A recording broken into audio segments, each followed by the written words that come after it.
Classification of number, classification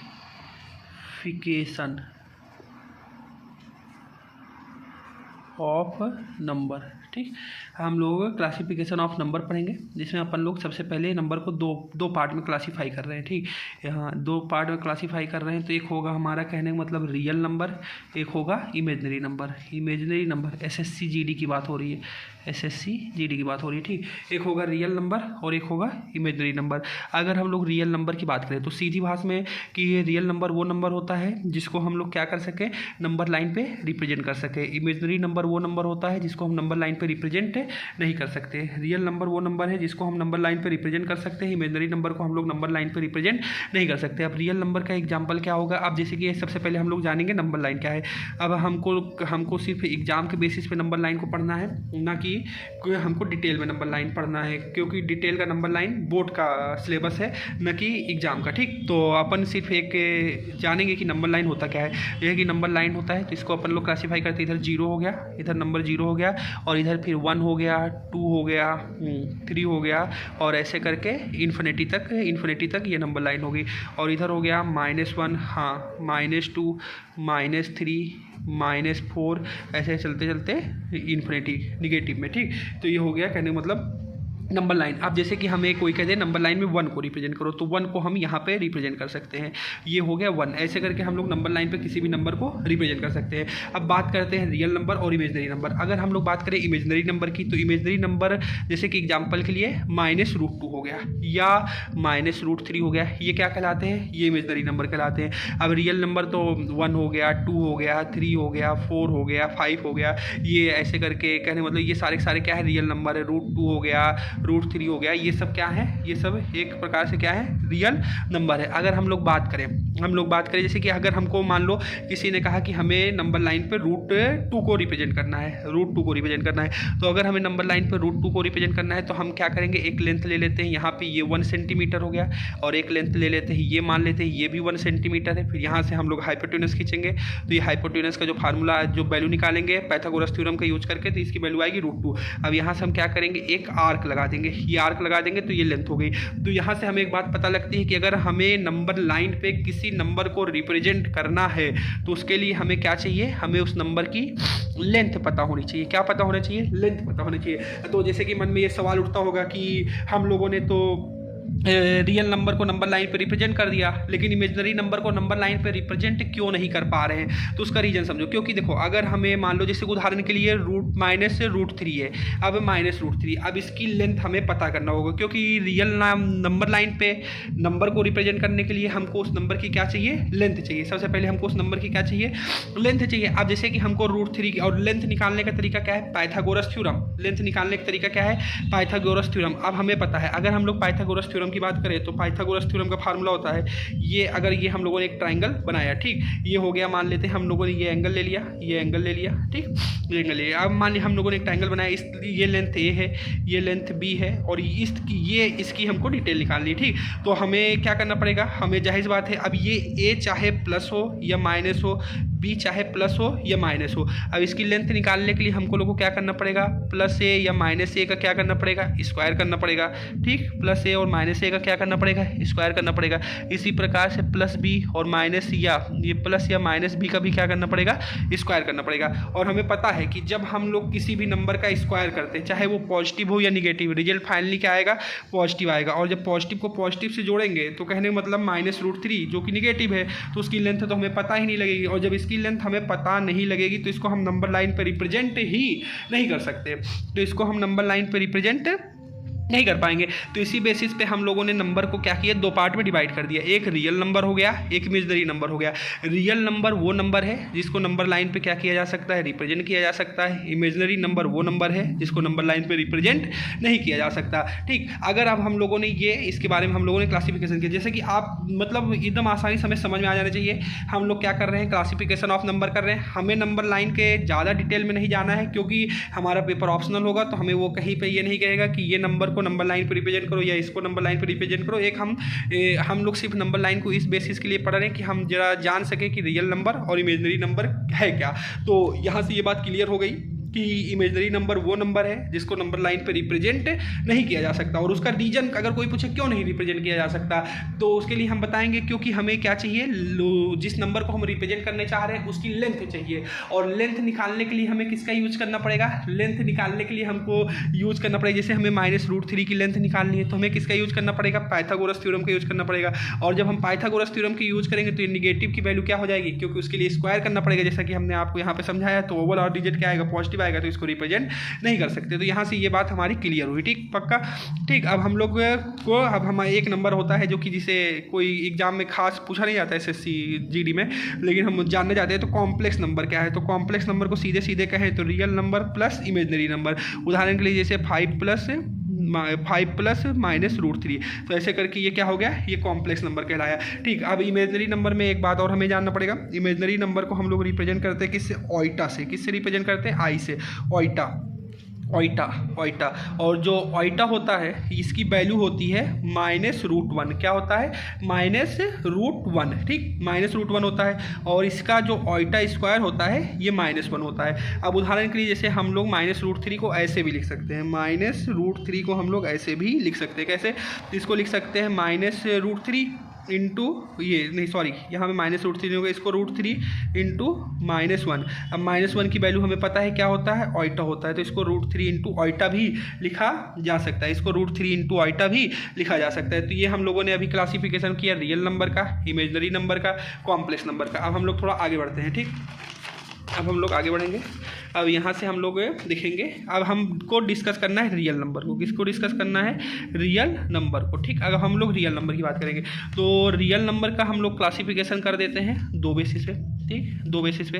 तो अगर हम लोग रियल नंबर का क्लासिफिकेशन करें तो इसमें हम लोग एक पढ़ेंगे इंटीजर, किसको पढ़ेंगे, इंटीजर को, और एक पढ़ेंगे डेसिमल को, किसको पढ़ेंगे, डेसिमल को, ठीक। डेसिमल की बात हम लोग आगे का भी करेंगे। अब अगर हम लोग डेसिमल का क्लासिफिकेशन करें तो डेसिमल को अगर हम लोग क्लासीफाई करें तो डेसिमल भी क्लासिफिकेशन हो गया 2 तरह से, one is terminating decimal, another is non terminating decimal, ठीक, non terminating decimal, terminating decimal जो कि खत्म हो जाए, जिसको हम लोग शांत दशमलव भी कहते हैं। और अब नॉन टर्मिनेटिंग डेसिमल की बात करें तो नॉन टर्मिनेटिंग डेसिमल 2 तरह का, नॉन टर्मिनेटिंग रिपीटिंग डेसिमल हो गया, non terminating non repeating decimal हो गया, non terminating non repeating decimal हो गया। जो non terminating non repeating decimal होता है, जैसे कि उदाहरण के लिए √2 हो गया, √3 हो गया, ये सब non terminating non repeating decimal होते हैं, इसको अपन कभी और डिस्कस करेंगे।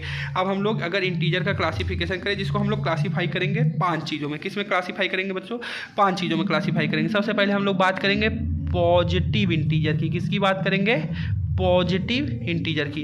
तो पॉजिटिव इंटीजर में क्या आता है, पॉजिटिव इंटीजर में आता है 1 2 3 4 ऐसे डैश डैश डैश, ये क्या हो गया, पॉजिटिव इंटीजर। इसके बाद हम लोग पढ़ते हैं निगेटिव इंटीजर। निगेटिव इंटीजर की बात करें तो -1 -2 -3 ऐसे डैश डैश डैश, ठीक, ये पॉजिटिव इंटीजर हो गया, ये निगेटिव इंटीजर हो गया। अब पॉजिटिव इंटीजर और निगेटिव इंटीजर की बात हम लोग बात करेंगे जीरो इंटीजर की। तो जीरो इंटीजर की बात करेंगे तो इसमें जीरो आएगा। जीरो ना तो पॉजिटिव होता है ना निगेटिव होता है, zero is neither positive nor negative, ये बात हमें एकदम क्लियर कर लेनी होगी, ठीक। तो ये हो गया ये, ठीक। अब इसके बाद अगर हम लोग बात करें तो जीरो की बात हो गई, पॉजिटिव इंटीजर की बात हो गई, निगेटिव इंटीजर की बात हो गई। अब नॉन, क्या बात कर रहे हैं बच्चों, नॉन पॉजिटिव इंटीजर। अगर हम लोग नॉन पॉजिटिव इंटीजर की बात करें तो अब नॉन पॉजिटिव इंटीजर की बात करते हैं, तो इसको आप लोग समझिएगा जरा, ठीक। तो नॉन पॉजिटिव इंटीजर का क्या कहना है, हम आपको समझाते हैं। नॉन पॉजिटिव इंटीजर में आएगा क्या, जो कि पॉजिटिव नहीं है, तो 0, हाँ, -1, हाँ, -2 -3, ये क्या है, ये सब के सब क्या है, नॉन पॉजिटिव इंटीजर है, ये सब के सब क्या है, नॉन पॉजिटिव इंटीजर है। इसी प्रकार से अगर हम लोग बात करें नॉन निगेटिव इंटीजर की, नॉन निगेटिव इंटीजर की बात करें तो इसमें 0 1 2 3 4।